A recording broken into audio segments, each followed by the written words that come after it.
Hey everyone, and welcome back to the channel. Today I'm going to be going over this weekend's box office results with the new film Alien Romulus kicking us off. That's right, Alien Romulus finally is the movie to unseat Deadpool and Wolverine at the #1 spot, bringing in $42 million domestically in its opening weekend, marking the second highest in the franchise behind Prometheus, I believe. And while it didn't make like $100 million, $80 million, it didn't even make as much as It Ends With Us last weekend, this is still a fantastic opening for the Alien franchise. I'm sure many of you feel the same way, but I've kind of thought the Alien franchise was done for. They've made Prometheus and Alien Covenant over the past decade, and neither of those movies, critically were a smash hit. I believe they're both fresh, but neither of them are huge hits. Prometheus made $400 million in the worldwide box office, so I mean that movie made money, but it didn't really lead to a whole lot afterward. They had Alien Covenant,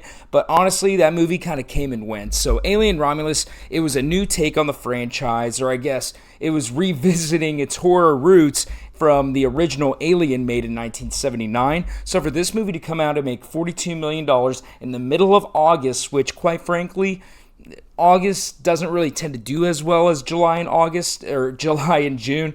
It tends to be a bit more of a dead period. For it to come out and make $42 million in a movie franchise that was kind of dead is absolutely amazing. And I wouldn't be surprised if studio execs somewhere are out there talking about Alien versus Predator, Alien Romulus's characters mixing in with Prey's. I love Prey from a few years ago, the new Predator movie. Not really sure how they would align timeline-wise or, what exactly happens to some of these characters in Alien Romulus because I haven't seen it quite yet, but this is a good sign for the franchise's future. Next up, since the last time I recorded a video, Deadpool and Wolverine has made itself the #1 R-rated film of all time in the box office, making over $1.086 billion, I believe. Yeah, I just verified on my phone. It's at $1.144 billion now. This movie, massive hit. Now, I have issues with it. I did overall find it to be a very entertaining movie, but come on, you guys. In what universe was this not making $1 billion? It's the return of Hugh Jackman's Wolverine, Deadpool returning in his first movie in over 6 years. It's really the only major superhero movie that we have over the entire year. It was going to be cameos galore, and it ended up being good on the whole. Again, I got issues, but all of those factors going in make for a huge box office hit, and this is exactly the hit that Marvel needed right now. My only question is, now that it has made so much money that it's the #1 R-rated movie of all time in the box office, is are they going to be doing a Deadpool 4? Because I've been kind of unsure. The way that this movie finishes, I don't want to spoil it for those of you that haven't seen it, but the way that this movie finishes, I could see them just ending it right here, but I don't know, these box office returns, for example, whenever Joker became the highest grossing R-rated movie of all time back in 2019, they had no plans to do a sequel. What are we getting later this year? We're getting Joker 2.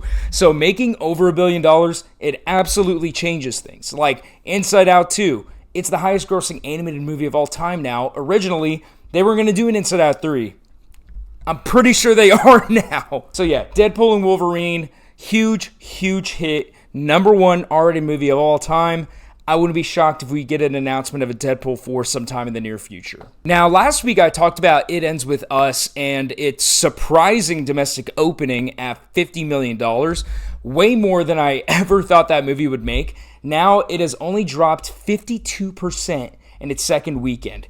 Now, usually you want the second weekend drop to be anywhere between 50 to 60%. That's considered good. So to be on the low end of that 50 to 60% is excellent for this film, because it basically shows us that not everybody that wanted to go see the movie went out on opening weekend, and people are either returning or people are hearing positive word of mouth and they're coming in to watch the movie after the fact. And now worldwide, this movie has grossed $180 million for the studio, and that's far more than I ever thought a movie like this would make in our Lord's year of 2024. I don't know if it's a combination of Blake Lively's star power, even though apparently some people don't like her anymore, or Colleen Hoover's star power in the book realm, but It Ends With Us is a ginormous success for the studio. It's made a ton of money at this point. I wouldn't be surprised to see more adaptations of Colleen Hoover's novels, or maybe, authors in that same sort of vein, like Sarah J. Maas, those kind of authors. And obviously there's more movies to talk about in the box office, but I want to keep this video as brief as possible. So the last thing that I want to talk about is Borderlands. If it couldn't get any worse for this movie, Borderlands now has the highest percentage drop of any wide release movie in 2024. Borderlands has dropped 72% from weekend 1 to weekend 2, unseating Maxine, which dropped 69% from weekend 1 to weekend 2. That drop is absolutely terrible. It's even worse whenever you consider the fact that the movie made no money in weekend 1, making just $2.5 million domestically in its second weekend. And now its worldwide gross is at $18.5 million. It cost $110 million to produce this movie, roughly $35 million to market. So they won't even make their marketing budget back. Anybody with eyes and ears can see that this is an absolute disaster. Studio execs are getting fired for this. To not even make your marketing budget back whenever you have Cate Blanchett, Kevin Hart starring in your movie, a huge video game franchise, for it to be as bad as it is and not make any money.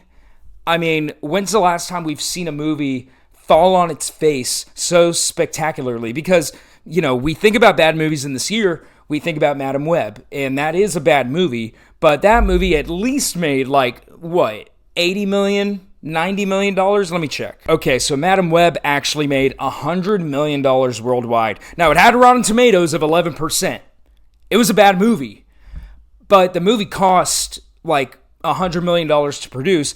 To market, probably, 30, 40 million, because the marketing campaign wasn't really all that great. But hey, they took a loss, but it wasn't over $100 million, I don't think. It was a terrible movie. It made a loss, but the studio was able to recoup some of that. The studio behind Borderlands is it's falling flat on its face. I don't know what other way to say it. People are getting fired. This movie is a spectacular dumpster fire. I'm stuttering now. But that's everything that I had to say about this weekend's box office. Let me know what your thoughts about it are down below in the comments, and make sure to subscribe if you aren't already and you like this and you want to see more. Bye, y'all.